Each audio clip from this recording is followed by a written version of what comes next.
I want to tell you about this documentary I watched on Disney Plus called Waking Sleeping Beauty. A buddy of mine told me to see it. He's probably going to listen to this too. And it's basically supposed to be the story of Disney, the Disney Renaissance from 1984 to 1994, which was probably the biggest change ever in the Disney Corporation because things dipped down and then rose back up again.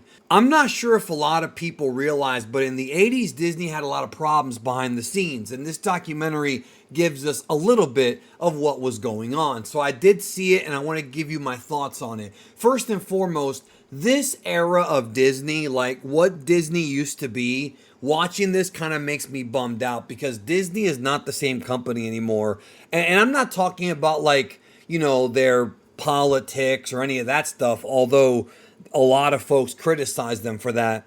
I'm not even talking about just how, just how in some ways they're cruel to their own fans and how creatively bankrupt they are, because all they've been doing lately is taking these animated classics and just remaking them with real actors. And I've gone on record numerous times to tell you how much I hate those. I don't care if they're good. Oh, they're not so bad. I don't care. If I want to watch Beauty and the Beast, I'll watch the Beauty and the Beast from the 90s. If I want to watch Little Mermaid, I'll watch the real Little Mermaid, not the crap that came out a couple of years ago.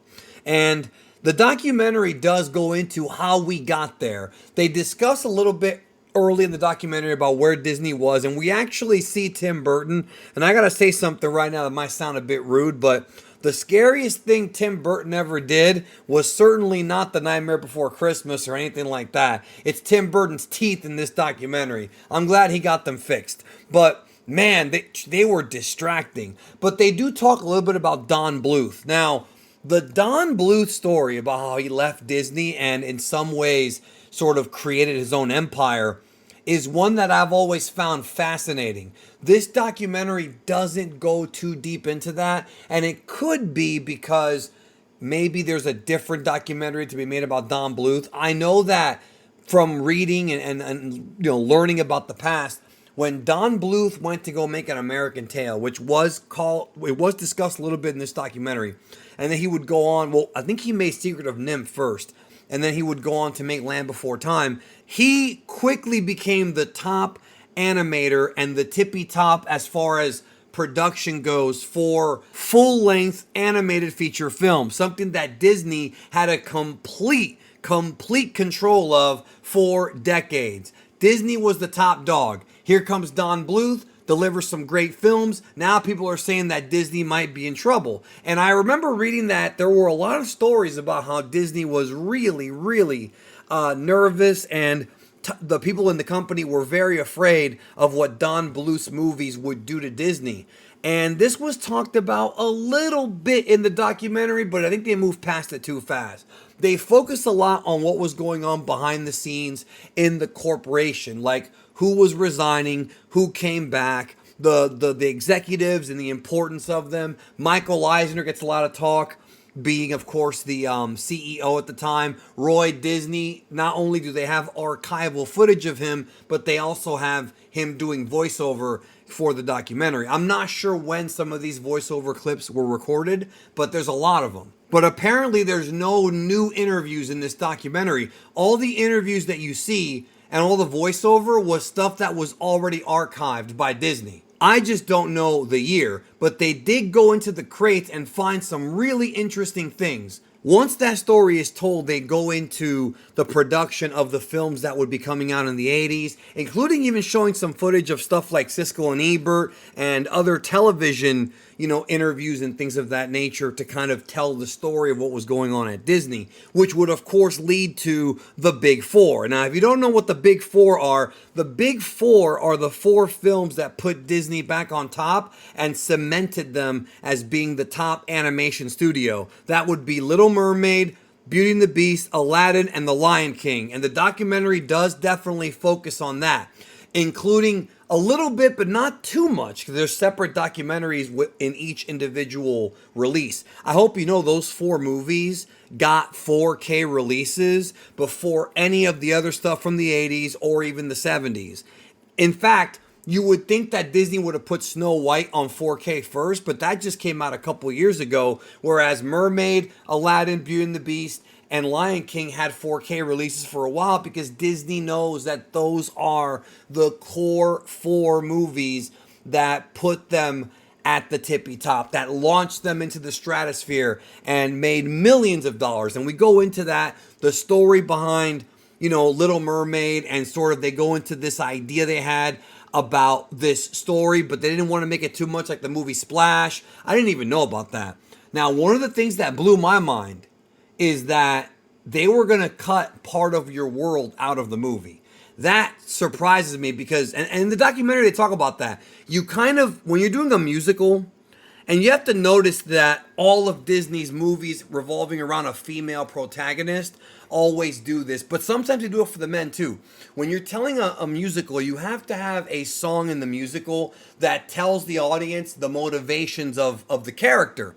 Part of your world was, without question, that's the song that was the motivation for Little Mermaid. She wants to be up in the human world. That's what the story of the character is going to be.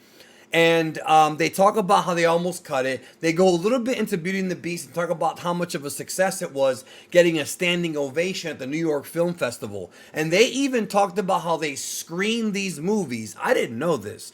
They screened these films before an audience unfinished, meaning that there were parts of the movie that were unfinished animation cells that were just like visual scratches in black and white, but not like moving. And that's a ballsy thing to do, because you're not really giving the full, cinematic picture. It's unfinished. I get why they did it, but it's still kind of surprising. They talk a little bit about Aladdin, although not that much, before getting to the Lion King, which would be the final film that they talk about here, because it's from 84 to 94 and how much of a huge box office success is. Now, the end of the documentary goes into the death of Frank Wells, and they talk about the importance of Frank Wells and what he meant to the company. And surprisingly, Don Bluth was not the villain of this documentary. No, sir. It was Jeffrey Katzenberg. Now, I looked at this and I said, okay, this is a very tricky thing, because obviously none of us were there, but they really paint the picture that Jeffrey Katzenberg was this corporate stooge who tried to work his way up and tried to use the death of Frank Wells to sort of get a promotion. And they really paint him as being this, not a very good person. It ends up leading to his firing. And I was kind of surprised. And I wonder what Jeffrey Katzenberg thought about this. I don't know if he saw it. I don't have the background for that, but they really paint him as being like a shady character, I guess you can say. The good thing about the documentary is they do often talk about some of the mistakes they made. Like, for example, The Rescuers Down Under didn't do so well, which I thought it was a good movie, but I know it's not on the level of the other of the big four. But the thing is, with a lot of these Disney documentaries, they sometimes will gloss over the bad things and make everything seem like it was perfect and peachy and, oh, we had no problems, when there were problems. They're notorious for that. Here they went into some of the problems, but they could have gone a bit deeper, I think. It wasn't that long of a documentary, but I wasn't bored. I was intrigued, because this is the era that I think people from my generation are the most attached to. If you were born in the 80s or the early 90s, this is the Disney that you know. Like, about not just the big four, about Oliver and Company. They talk about the Black Cauldron a little bit. I read the book before I saw the movie. They talk about The Great Mouse Detective. And they also talk about what was coming after Lion King. They were kind of putting the wheels in motion. Pixar and the Toy Story project, that was a big one for them. Hunchback, and they were and actually Pocahontas. And it's kind of funny, at one point they're talking about how Pocahontas was the movie that was going to be the big success and not Lion King. And boy, did they get that one wrong, because I remember Pocahontas coming out after Lion King and being a huge disappointment compared to Lion King. I was not a fan of Pocahontas. It's not the worst movie ever, but when you're coming off a film like Lion King, where literally the stars aligned to make a near perfect film, with an incredible cast and Elton John's unbelievable talent making music. Like, Pocahontas had good songs, don't get me wrong, but it just couldn't compete. And it's so ironic that, things went kind of backwards. So it's on Disney Plus. I guess it came out like 2009. I had never seen it till now. Check it out. And especially if you remember that era of Disney, before everybody hated Disney when they were putting out masterpieces one after another. That's the Disney that I want to remember, and that's the best Disney if you ask me, not the garbage company that we have now. Those are my thoughts.